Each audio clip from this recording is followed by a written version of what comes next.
Hello and welcome back to the channel. Jacob Payton here, and today I'll be talking about Sings the Nightbird by Robert McCammon, which is the first book in the Matthew Corbett series of books. I do not have a book to hold up. I did read this as an ebook edition. I did really like the cover. It is why I bought the book, or one of the reasons I bought the book. That and the fact that I really like Robert McCammon. I've actually been getting a lot of Robert McCammon books recently, which is pretty cool. Hopefully I will continue finding more of them.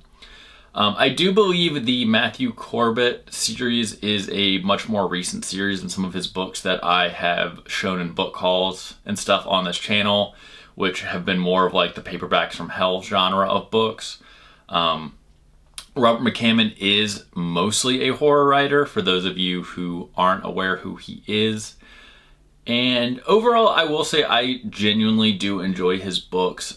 This one was not my favorite, but it has much less to do with the actual writing style and more of the fact that it wasn't really in the mood for I wasn't really in the mood for the style of book that it was. Based off the cover and the description, I definitely felt that it was going to be more of a horror book, and that was really not the case. It was much more of a mystery set during, I don't know what the phase is, I guess 17th century, 18th century, something like that. It is set pre-American Revolution in the colonies, so whichever time period that is. I mean, obviously I know it was like in the 1600s, but you know what I mean? Like when they say like this century or that century, and then they have like words like industrial age or dark ages, stuff like that. Maybe some history majors can pipe up in the comments and let me know what that is actually referred to. Would that just be the colonial age? I don't know. I feel like that might encompass a lot more centuries than I'm meaning to talk about. But either way, neither here nor there. Let's dive into Sings the Nightbird. So this follows a Matthew Corbett, who is the clerk for a local magistrate, who basically, a magistrate during this time is judge, jury, and executioner in a way. I mean, they don't actually pull the trigger, but they can sentence people for the crime. And because it is colony frontier-esque life, these magistrates are sent from cities to kind of dispense justice in a lot of these smaller, more rural villages that are popping up in the North American colonies. They are English, which does have bearing in the story, because there are times where they mention the fact that tensions are growing with the Spanish, because for those of you that don't know, and once again, my history is a little rusty, but I do remember pretty well from school that this was a time period of which, people I don't think realized how massive North America was, and B, because European powers at the time were mostly monarchies and they like to fight each other over everything, they decided that America just wasn't big enough for everybody.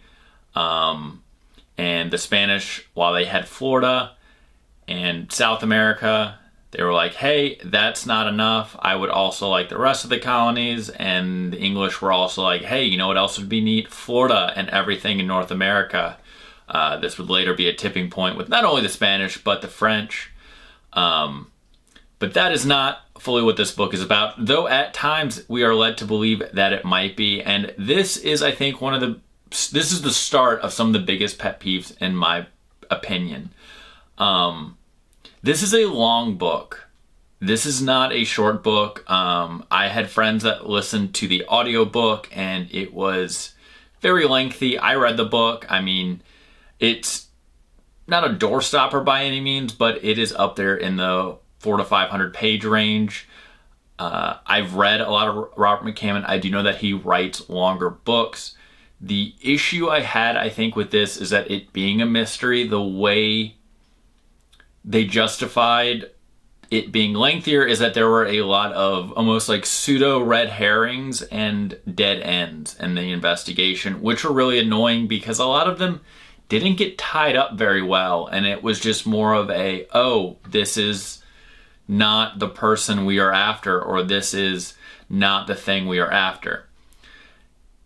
Now, I realize I am getting pretty far in this video, and I have not even said why they are in this town. So Matthew Corbett and his mentor are heading into this small rural town or village to investigate a witch. A woman has been accused of witchcraft, and they have to decide whether she is a witch or not. This is a spoiler if you're going to read the book. You might want to pause the video now or skip ahead, because I'm going to tell you right now that she is not in fact a witch. There is no magic in this book, and that is probably the main thing that irritates me the most. Because at times we are kind of led to believe that something horrific will happen, or that there's going to be some element of horror that just doesn't exist. I mean, the demon bear is just a really big bear that likes to eat people. I mean, some people are described as being scary. There's even a serial killer element in the beginning.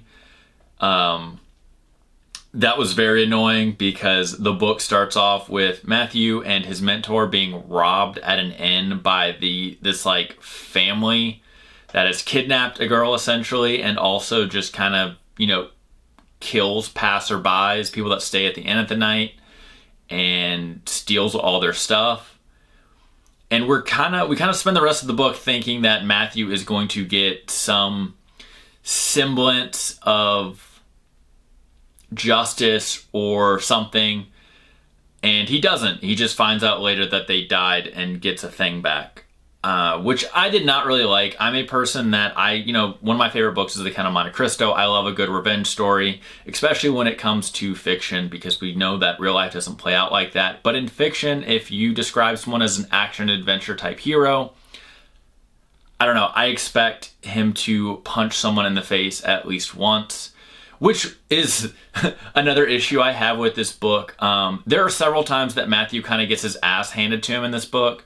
There are also several times that he gets, I guess the word would be cowed in this book, in which, you know, someone basically is going to kick his ass and he kind of backs down. There is,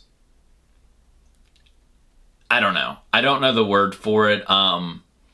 But I guess the issue I have is that there is a lot of detail in this book that describes the fact that Matthew is big and strong and strapping, right? He's a dude that could fight and has the muscle tone where he could fight. He's not just some wimpy clerk that sits behind a desk and writes, even though that's technically his full job. He just like dictates. He's basically a dictation machine with a quill. But all of this is, you know, we're filled in the beginning and throughout the book on how like ready he is for a tussle, and then whenever any minor inconvenience happens, he basically just either folds or gets beat up.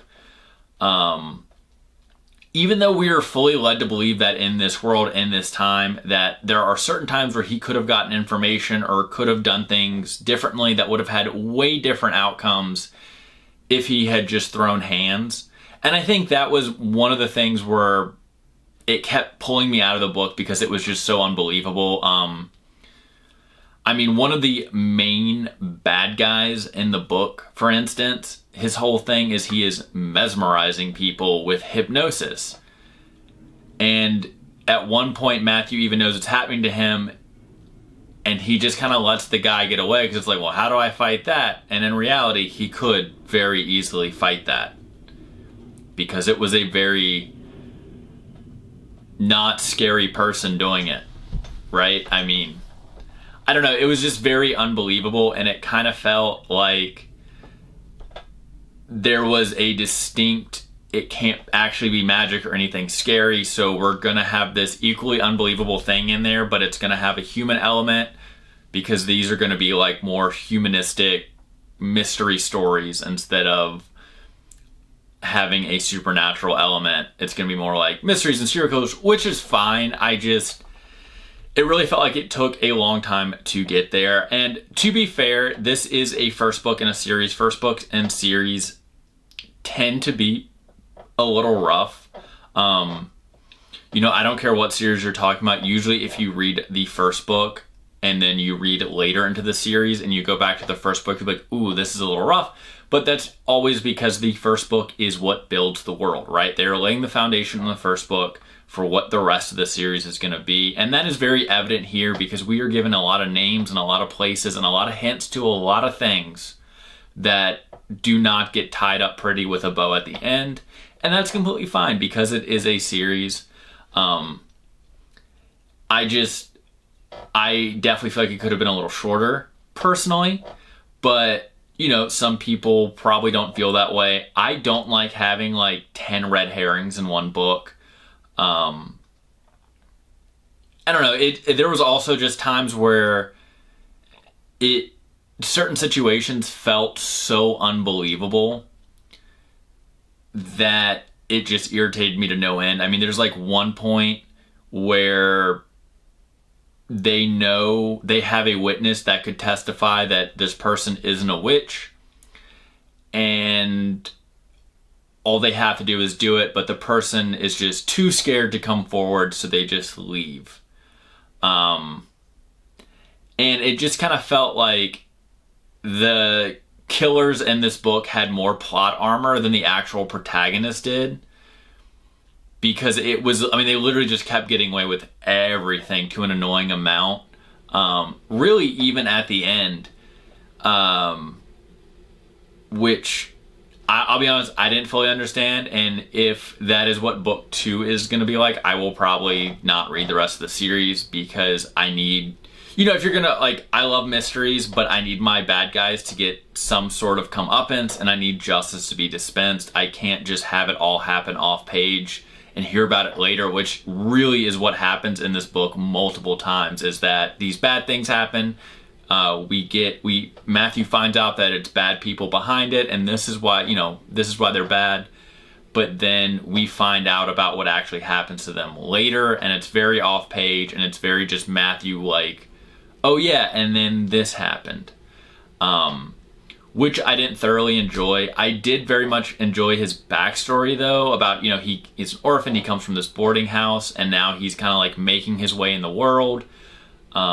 I thought that was fun, and I did like the way he goes about investigating, right? Because it's at the beginning of the book, it's very clear that he could have just said this person's a witch and let it be, they would have hung or whatever, and then he could have gone back home. And that would have been fine in their justice system.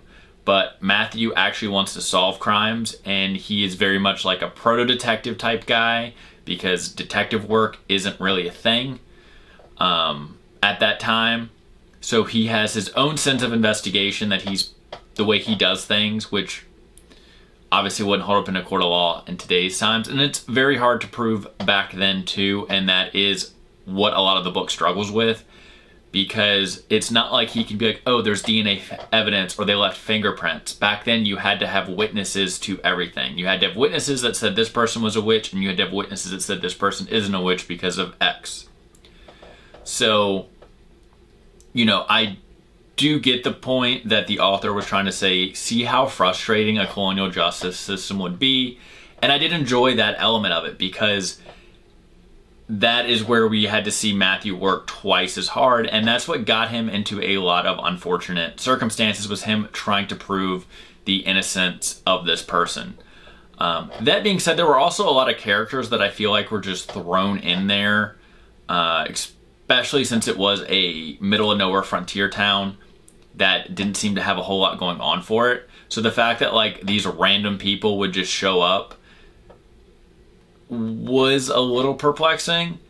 And then on top of that, a lot of them didn't actually do anything. A lot of them ended up just leaving at the end of it, which kind of makes me think that they will show back up in future books, which I kind of hope. Other than that, I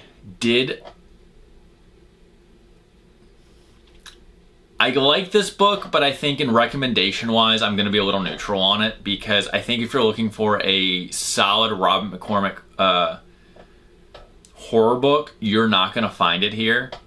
But if you're willing to try something new, maybe you're a fan of like I am, like Richard Sharp series by Bernard Cornwell, or you know the